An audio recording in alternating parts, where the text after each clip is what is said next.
This is Envision Self-Healing Podcast, episode number 37.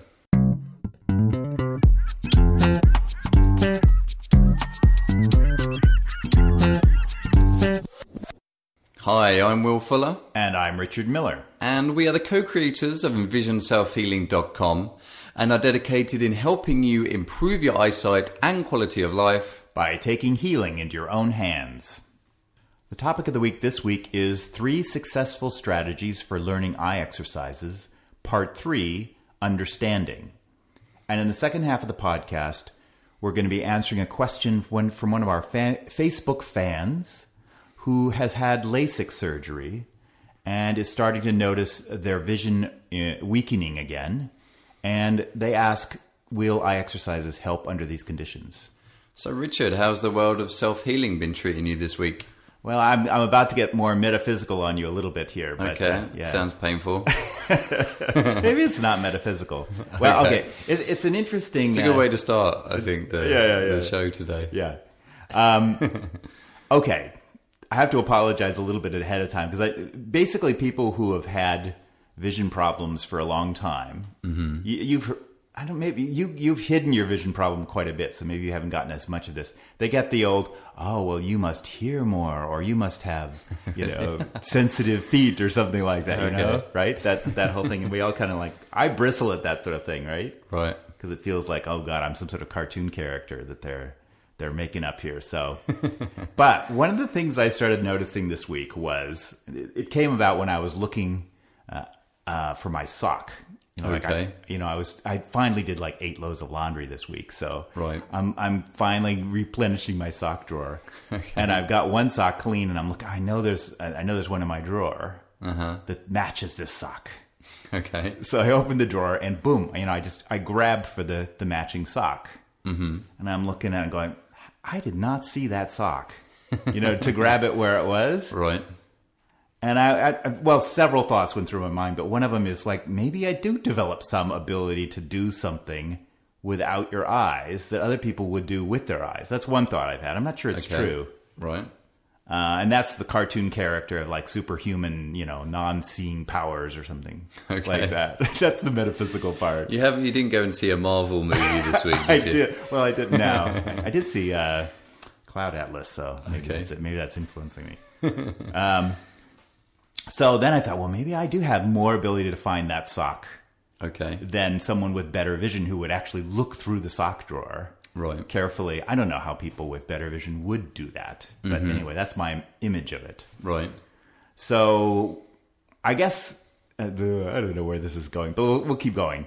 So it's possible that people who do have less vision might learn to appreciate abilities like this without becoming a Marvel cartoon character. Okay. That maybe, our mentor, Mayor Schneider, has all this tactile ability that's given him quite a skill in the massage room, basically. Yeah, definitely. And all he believes from learning to do Braille when he was a child. And he is very kinesthetically oriented, perhaps because he had so little vision when he was a child. Yeah.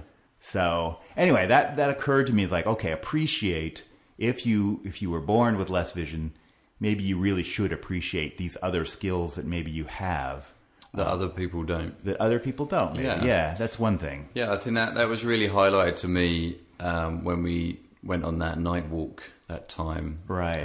With a couple of people at the school for self-healing, and she's technically blind, and we went on a night walk, so that made me technically blind. Right. And she could walk through Golden Gate Park without any issues whatsoever. Right. And I was, didn't want to walk into I was sort of very sheepishly moving along, and I was just in awe that she probably saw the same as I did. But there was me just fear-struck and not wanting to move. And there was her just, oh, it's fine, just do this. Oh, you feel the floor. Oh, if you think about it, oh, then you can feel when you start feeling the dirt instead of the pavement. Or if you listen to other people's feet, then you can hear where they're walking and you can follow them. And I was just amazed. Yeah. And she wasn't born Exactly. You know, She developed that she'd only ability. had that for maybe 6 years. Right. And yet she was able to do that. And I remember when we were walking back, my vision came back. So I was fine. Yeah. Because we had streetlights. And we were already in that process of exploring how verbalizing what we were experiencing visually and, you know, feeling tactile, as you were saying.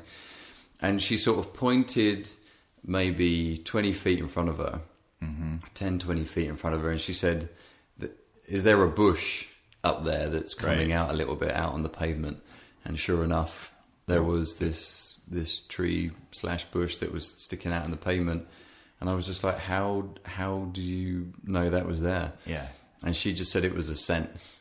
Yeah. And she didn't mean it in a spiritual way at all, but she said everything has energy, and that she could feel that energy coming off it. And I said, well, everything, even like a lamppost or something. She said, yeah. She said it's not as obvious.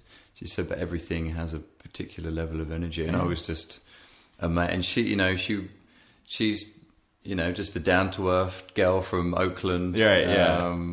You know, wasn't born this way or anything like that, but it's something that she's learned over time. Yeah. Yeah. So I guess that's what I was getting towards, is like maybe, and I guess for those of us who were born this way, maybe to appreciate some of the things that we can do like that. But the other reason I was bringing it up for people in our audience who have maybe lost vision, and we see this a lot. I mean, you and I will see a client who comes, I completely can't see anything, and they're seeing better than we are, right? Yeah. Or they can't cross the street because they're seeing 20/60 or something. Yeah. And it's hard for us. We just kind of like try and tie our tongues so that we don't say, you're still seeing better than I do across the street.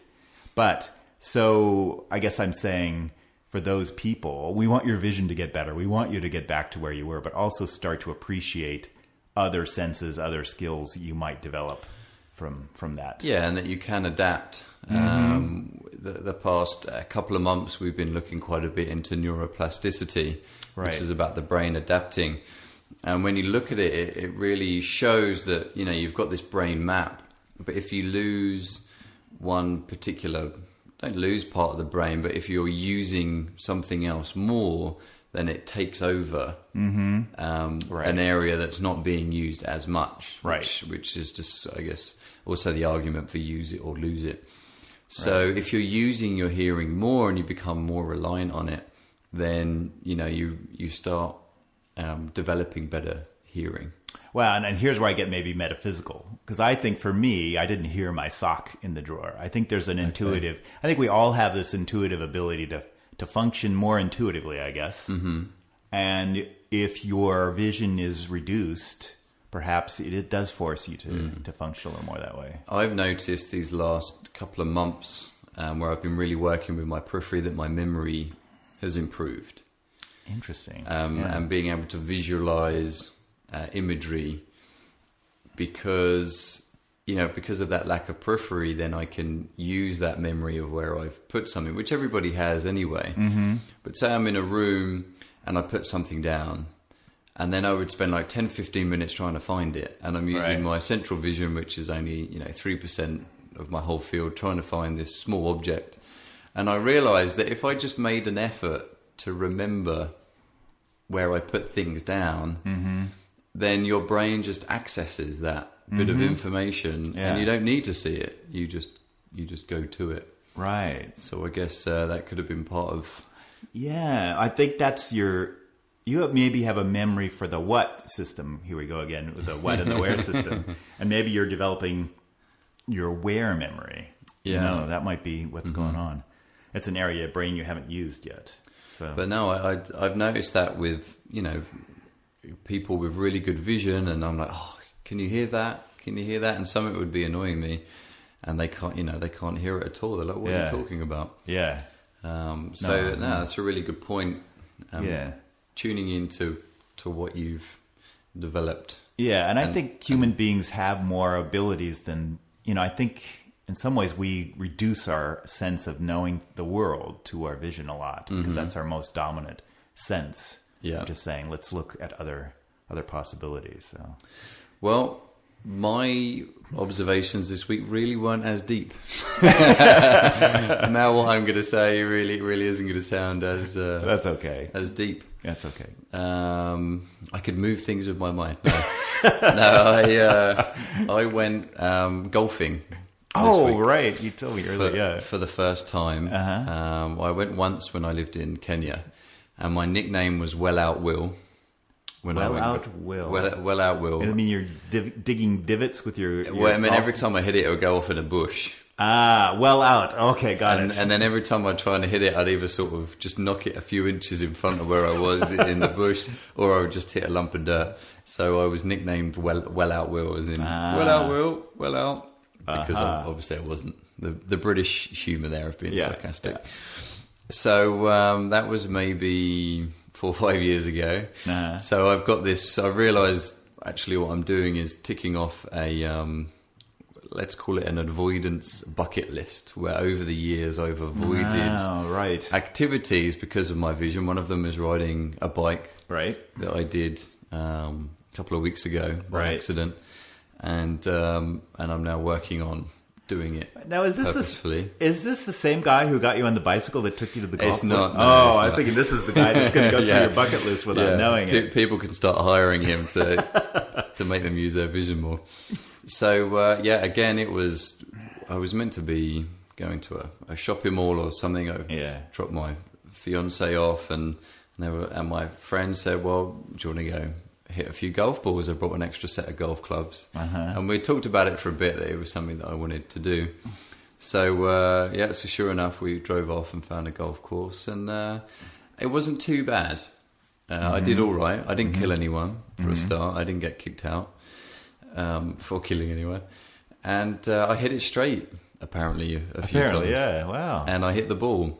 Maybe 85% of the time now. Wow. My thing, hitting the ball isn't a problem for me, because a good thing about the sport is that you're meant to look at the ball. True. Which is great. Something like soccer or something that's coming from the side is a little bit more difficult, because you need to be looking at where the person is coming to. Right. Say rugby, where someone's just going to come and eat you alive, and you have to try and catch the ball at the same time, is a bit.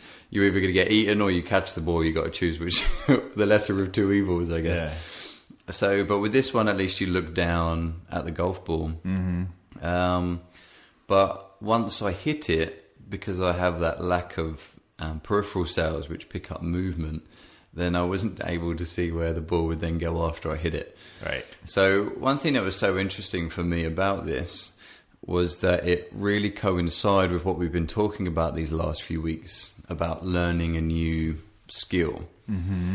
And it was good for me because, you know, as a teacher, when you're teaching something all repetitively, it becomes second nature to you. Everything is obvious. You know, of course, if you don't use the ciliary body in the eye, then it becomes weak and you can't use the cells. You know, of course, if we're centrally focused all the time, then we always use our central vision and we underuse our periphery. But as he was trying to explain to me the golf swing, I was like, okay, I need to remember this. I need to remember this. And it was really, it was difficult. You know, I was learning a new skill, something I'd never learned before. And he was like, did he demonstrate first? And then he did, yeah. So he was like, well, watch me. And in fact, the first thing we did when we walked up, and he was like, you see this woman? Watch her. She's got a perfect swing. So we walked up. The demonstration. Yeah. But then we realized that we were two guys standing watching a woman. So we quickly moved on. And we moved to our spot. And so, you know, he took me to the side, and he was like practicing his swing and showing me the movement of the hips and the shoulders. And then I sort of replicated what we were doing there. Yeah. And then he sort of, you know, the reinforcement point of it, of saying, well, this is good, or this isn't good, or watch what this guy's doing, and this is how this should be done, and this is how you're doing it. And the reinforcement. And then I guess what we're going to be talking about today is then the understanding. So he was saying, well, if you straighten your body up too quickly, then it means that you're missing the ball. Or if you don't turn your wrist, then it means that the golf club is open. See, I'm remembering all this. Yeah. That was visually, by the way. I remember that visually. Yeah. That the golf club was open and it hits it off to the side, which is something I was doing a lot of. Mm-hmm. So I guess that was the understanding side of it. But what I noticed is he would be like, right, okay, so knees bent, raise the golf club up, swing through, and I'm like, right, okay, I've got those 3 things. So I want to go practice it. He's right. And then make sure that you turn the wrist at the very end. So I'm like, right, up, swing, down, through, turn the wrist, and make sure you're bending your knees. So I'm like, bend my knee, 0, go up, go through, and then you hit, and maybe you hit the ground beforehand, right? And he's like, well, that's because you was holding too high up on the golf club. So you're like, right. All right. So bend your knees, go on. And after a while, I realized I just needed to do a couple repetitively, get it done, get the brain as a motor skill, get it remembered. Then the next bit, do it, get it wrong a few times, maybe get it right a few times. Next bit. But it was great because as a teacher and an instructor, it makes you appreciate how the other person is feeling. When you're like, right, this is the sunning exercise, so you just turn your head. So I mean, our exercises are not that complicated, but the information is quite detailed as well, and it was really nice for me to be in that situation of learning, and also that situation of frustration, of you do it and you just miss the ball, and and he's like, okay, so let's go through that again.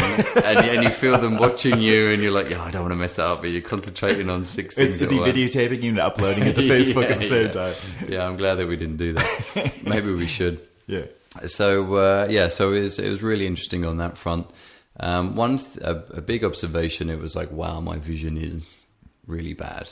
It was one of the first things that came to my mind, because where we were, it was on the waterfront. It was blue skies. The sun was coming down, and I guess I had the cataracts, which made things difficult to see. I didn't have a hat. I obviously didn't have any sunglasses. The sky was real blue, so that in that situation, I see a lot of my floaters. Oh, right. And then the periphery, you've got all the static from the periphery going around, and it wasn't a negative thing, because these last month or so, I've been really making an effort that when I see that way, to not try and shut off from it and see it as a real negative thing, and just be like, okay, this is my vision, this is how it is, I'm just going to work with it. Because all the time I'm avoiding it, because it's easily avoidable, right? That's why I didn't do golf in the first place, because of that. And it's so easy when I'm indoors in poor lighting and I'm sitting working on the computer. Well, my periphery isn't really an issue. My cataracts isn't much of an issue, and my floaters aren't really that much of an issue. But I get out in that environment, and I'm learning a new sport. I'm going to be good at it. I'm with one of the guys. You don't want to be embarrassed. And you're trying to pick up the sport and not kill anyone at the same time.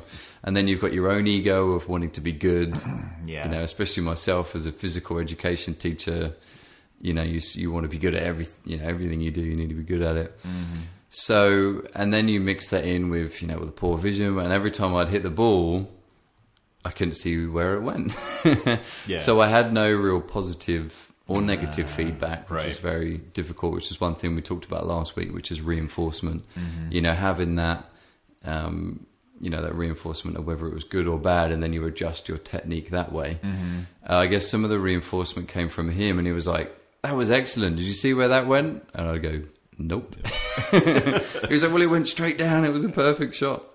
So I guess I started to get the feel of it again, the tactile sense. Well, once he said that, then you might sort of replay the tape. That felt like that. Could you do that? Yeah. Well, after a while, it became a feeling. Which a lot of sports people talk about, like when, say, in American football, when they kick a ball to go over the post over 60 yards, they know the second that they kick it whether it's going through the post or not. And I mean that the sound, it made a different sound when I hit it correctly. It made different vibrations through the golf club when I hit it. Everyone else wasn't ducking because I was now joking. But there was a feeling there that I then knew what was right and what wasn't. And in the end, I was able to tell him, I was like, oh, that was a good shot, wasn't it? And he would be like, oh yeah, that went straight down the fairway. So really interesting for me, and also glad that I ticked another thing off my bucket list. You're just knocking them down. I know, that's it now. I'm launching a war. I'm Alexander the not so great peripheral vision. So what's next on your bucket list? If we're going to sort of will the universe to send it your way? Yeah, I don't know. Those are two of the fly big a ones. plane. No. Please, universe, do not send Will a plane. I don't know. I think it's one of those things that I've switched off from. Yeah. So, I've gone through this yes phase. I don't know if anyone's seen that movie Yes Man, where you can't say no. Oh, yeah. For a week or whatever, he can't say no to anything. And so now, because I've been working with my vision and so intensely, when somebody says something like, oh, do you want to go for a bike ride? And I get those, oh, you shouldn't go for a bike ride. You've got really bad peripheral vision. Or what if I fall off? Oh, what if this? And then the voice comes out of my mouth, nah, not today. Or, I don't really want to do it. Yeah. So it's catching that and then going, sure. Yeah. Let's do it. And again, we're not recommending that anybody goes and flies a plane with poor peripheral vision or indeed ride a bike. It's just something personal that I'm trying to work on. Golfing, you can't hurt anyone too badly. I don't know. I probably could have hurt a few people with that ball a couple of times. When you told me earlier you had gone golfing, I said to you that we would be a perfect combined golfer, because I can't see if I could tell you where the ball went, you could actually see the ball. Yeah. If it could point your head in the right direction. Yeah. Whereas I can't see it past a certain point. But, so I have that golfing's on my bucket list, and I've never pulled it off. So, yeah. Maybe we can come up with a different golfing doubles. Yeah. Where we, we can, girlfriends with paper in front of one of them has paper in front of the other eye, in their central vision. Okay. The other one has to have blinders on, or maybe give them tunnel vision. Sounds and good. They become the other team. Yeah. Does it have to be girlfriends, or could it be anyone? No, that's okay. We're not going there. We're not going there. No, we're not going there. That was last week. All right, great. Well, I think it's a good time to move on to topic of the week.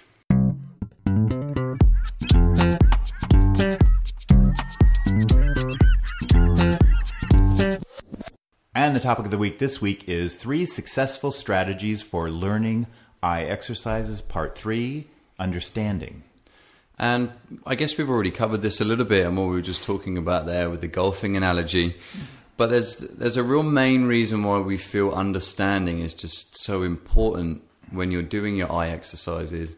And it is that if you don't understand why you're doing something, then why bother doing it? Yeah. I mean, this is personal motivation. We both were very motivated to understand what was, and probably led us to be in the profession we're in. Yeah. So we just have the hunger for understanding these things. Mm-hmm. But also, both of us, I believe, wouldn't be motivated to do the exercises if we didn't understand exactly what they were doing. Yeah, especially as it's a progression.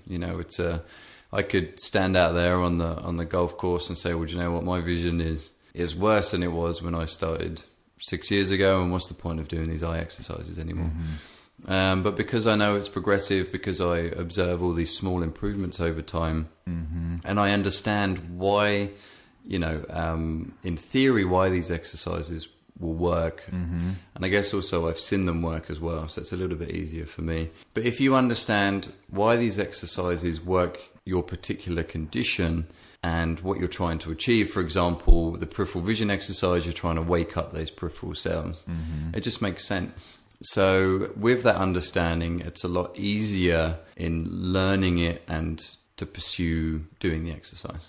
Well, and really remembering it. We've experienced some people trying to learn eye exercises, and they're just given a list of do this, do that, and they try to remember, mm-hmm. but the list, like your golf swing, at a certain point becomes so long, and they don't really know why they're straightening their wrist. To go back to the golf analogy, why they're, I don't know if your wrists are supposed to be straight or not, but I don't know either. Yeah, obviously my teacher wasn't that good. I'm going to skip that analogy because I don't know nothing about golf. So yeah. So let's go to sunning.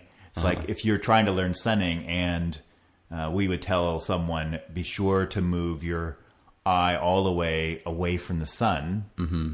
before you bring it back. We could say that, right? Yeah. And would they remember that is the question. My guess is, 50-50. They might remember it. Mm-hmm. But if we say, the point of this exercise is to shrink the pupil down, to constrict the pupil, and also you want to dilate it when you turn away from the sun and your eyes are in shadow. To me, that would cue me into remembering. Yeah. Oh, I need to go to my eyes are in shadow. I had the exact example with a client on Monday, and she had done a couple of vision sessions, and she'd seen some of the videos, and she was doing the sunning exercise, and I was talking to her, and she was looking up at the sun, and she wasn't moving her head at all. Oh. And I said, well, you're meant to turn your head from side to side so the pupils can dilate when you get to the side. And she went, oh, I didn't realize that. Right. So it wasn't, even if I hadn't have said turn your head side to side, I'm sure if I said, well, you want the pupil to dilate, so you need to create shade somehow, she probably would have figured it out herself. So just having that verbal understanding, as well as putting the two together, you see what it is you need to do, and then you understand why you're doing it. Right. And the other reason we emphasize understanding is that motivation too. So in the case of sunning, we tell people, well, it's going to constrict your pupil. So we want them to have the understanding of you're doing the exercise to help enable your eye to constrict more when you're facing the sun, so that you can see clearer. And we explain with a smaller pupil, you're going to have sharper vision. You're going to be able to read better. You're going to have more detail in your distance vision as well. And because of that, people want to have sharper vision. I mean, for the big portion of our listeners out there is that they want sharper vision. Some just want to improve more vision. Right now, I just would like more vision, whether it's blurry or not. Right, yeah. But it's, if you understand why you're going to get that improvement through doing it, then I just think you're more likely to do it, and also understand the technique, so that if in theory something should produce something else and it's not happening, well, then maybe you're not doing it right. So it's that feedback again, so that you might question your technique, you go back, maybe you check a demonstration, maybe you ask your teacher or whatever, oh, well, I keep doing this, but this doesn't feel right, so what about this? And it's only through that understanding. And I think also if we don't have that understanding, then we switch off. Yeah. Like, say for example, well, I've had it these last few weeks with the people trying to explain how the politics work here in America. Right, we're all trying, yes. So they're like, well, we've got this government, and then we've got this, and then we got a board of electorals, and then I've sort of listened for the first few, and then my brain is like, what are these people talking about? And it's not just the accent that I don't understand. It's it is crazy. And my brain is like, okay, we're just let's go on holiday for a few minutes here. It reminds me of Homer, whenever they zoom in on Homer's head when he's listening. And it's from a the picture Simpsons, of a donut or something. Yeah, like him skipping through a sweet land, or a chocolate land, or just a hamster turning around in the wheel. Yeah. So if we're standing there going, well, the sun constricts and dilates the pupil, and it activates the cone cells, and if you don't understand those first bits, then your brain is like, cone cells? Like, what are these guys? Are they talking about traffic cones? Like, what's going on here? And then you miss the rest of whatever it is that we're trying to explain. Yeah. And hopefully we've also, if it's a client, we've also then, one of the first things we would do is they would present, I went to my eye doctor and this is my diagnosis. I have macular degeneration or something. And we would spend those 10 minutes saying, these are cone cells in your macula, and this is why we are recommending that you try the sunning exercise, because this is going to stimulate the cone cells in your macula. We want to fully put them on board. Like, we're not just giving them a list of things to do that then they will have trouble remembering. That's what we're trying to avoid. Yeah, and I was really thinking today that how much more difficult it is for people to understand what we're presenting them is, we're really testing a lot of people's knowledge, capacity and ability here. We're basically asking people to learn the anatomy of the eye, right, in relatively detail. Yeah. And no one else does this. You don't really learn it at school, that kind of anatomy. And we're saying, do you know what, this is something really important that everybody should know. Right. And we're expecting people to know the difference between their cone cells and their rod cells. Mm-hmm. And we want people to know that the sun activates the cones and the dark activates the rods. Right. And it's just so important. And it's not people, if we said to someone, right, we want you to go and do a vision course, an optician course or whatever, or eye anatomy 101. Mm-hmm. There's so many people out there that go, oh, it's been ages since I've been to school, or I don't understand that sort of stuff. I leave that to so and so.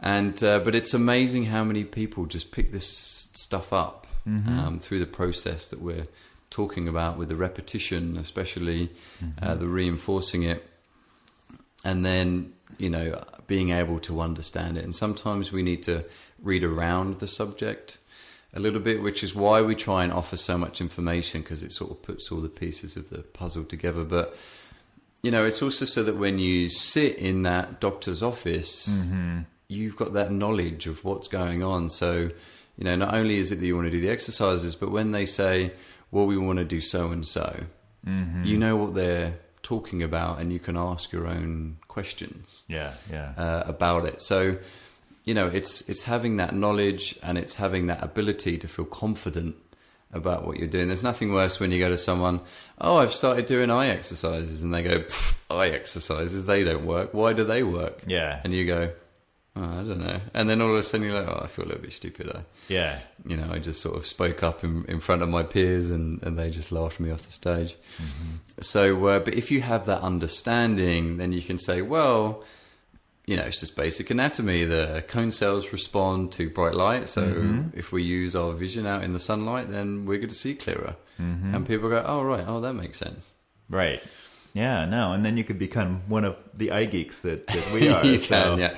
Yeah, in fact, if you're listening to this, you are an eye geek. So it's fine. We're crowning you an eye geek. Oh, but to be serious, I mean, we really are hitting, we experience this every day. Well, in my generation, I'm the end of the baby boomers, but the baby boomers are hitting all of these potential eye conditions because of their age, but partly because of their lifestyle. But, and then we're seeing younger and younger people with conditions that should not be happening to them until they're older.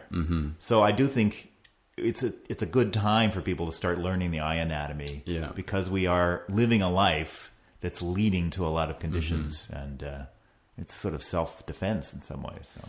And people, they get it. Like you say, people in the baby boomers now, we're getting I don't want to say an epidemic of presbyopia, but obviously there's a large group of people developing it. And people go, oh, what do you mean I don't need reading glasses? And you say, well, presbyopia is a stiffening of the ciliary body and weakening, and the lens gets stiff. So we exercise that muscle, and you get the strength back. And there's no effort there. It's like, oh, that makes sense. Yeah. Oh, well, I'll do the exercise. It's really as long as it's common sense to people. And I think, and this is across all boards. I always felt when I taught physical education that nutrition, just saying to a child, oh, you need to eat greens because they're good for you. And then we're surprised when they choose, a nice salty, oily McDonald's that is designed to hit all those buzz buttons. But when you say, you want to have greens, say it's vision, you want to have greens because it contains lutein, zeaxanthium, that's what the retina is made out. It strengthens if you put explanation behind things, and then people understand it, then they can make their own decisions. And they're more likely to follow through on it. And practice. So obviously understanding is a very important thing here, something that a lot of people might not appreciate is as important. And one of our big aims, especially with these podcasts, is we purposely try and bring up these topics on a subtle level, so that subconsciously you're learning all this stuff, right? And you're picking it all up. But you'll be surprised how much you do learn just through listening and being in that environment. Right, right. Okay, great. Well, it's a good time to move on to question of the week.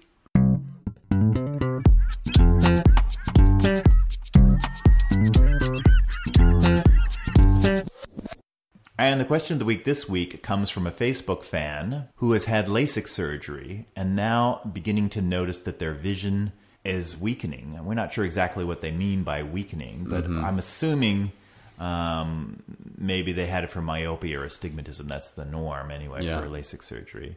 And the question is, will eye exercises still work after LASIK surgery? And I think that's a really interesting question. And it's a common sense question, I guess, because, in LASIK, they're taking away a layer of your eye. Yeah. Essentially making glasses out of your cornea, depending on the procedure.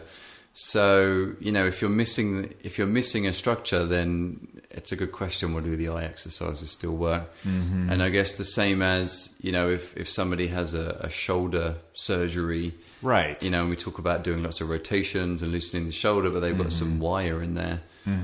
Is it, even though that's happened, can they still benefit from the exercises? Right. So I guess this is also on a broad scale. Of course, we like it because it's about LASIK, and it proves that it's got its problems, basically. Yeah. So we've thought about this a little bit, and as always, these questions are never as black and white to answer. And I think initially we would say yes. Yeah. If say it is myopia, then you're more so working with the structure at the back of the eye, and you're also working with the brain's ability to sharpen things, basically. And get used to be looking in the distance again and regain that distance vision. Yeah, so like, as you say, like say you've had shoulder surgery and a pin is in your shoulder or something, you could still play tennis or, but you might have, and you could exercise so you could play tennis better, but you might have a restriction. You might never be able to swing exactly the way you did before, and that's just a reality. And also if you've had the LASIK surgery, and we know many cases of, not to scare anyone out there, but of their vision weakening, or even something completely different happening, unrelated, like glaucoma. Well, it isn't unrelated because the doctors would say, if they got glaucoma, they're like, well, that was just an accident. Kind of, you got glaucoma. And if you with LASIK, you're playing with the structure of the eye, and I guess this is also part of the understanding. When you understand that the eye is this fine-tuned machine, it's so precise. Everything from the cornea, all the way to the back of the eye is designed to its optimal way. That's evolved over all this time to get light at that tiny, 1% at the back of the eye for that clear vision. When we start playing with that structure, there's going to be side effects. Yeah. Okay, short term it might be somewhat positive. You might see a little bit clearer. Right. But we are noticing more and more now of people, especially as it's been around for maybe 15 years, and they don't really know the side effects, long-term side effects. So now they are starting to notice more of these issues. So if the question was, my vision's getting weaker, there is a chance that weakness that the person is talking about is a separate condition from what they were originally looking at. Yeah, when we hear someone has LASIK and now their vision is worse, we have to say, go to your doctor and make sure it's not something serious like glaucoma or, because there are side effects that lead from LASIK that lead to worse conditions that you never would have had if you had not gotten the LASIK surgery. So in that case, we would say that, so let's say that this person got it for nearsightedness. Right. But they noticed that was weakening. Now, for us, that's obviously going to happen because you never dealt with the issue in the first place, which is, looking from near and, overworking the central vision. And also that this is something that you developed as a child and you need to progress and work to improve that. So, it's going to get weaker. Yeah. Regardless. Just as your doctor would say that you increase your prescription in glasses. It's inevitable. Yeah, well, that's what they don't kind of tell you is they act like the eye is a static thing that doesn't change, and we just correct it and then it's fixed forever.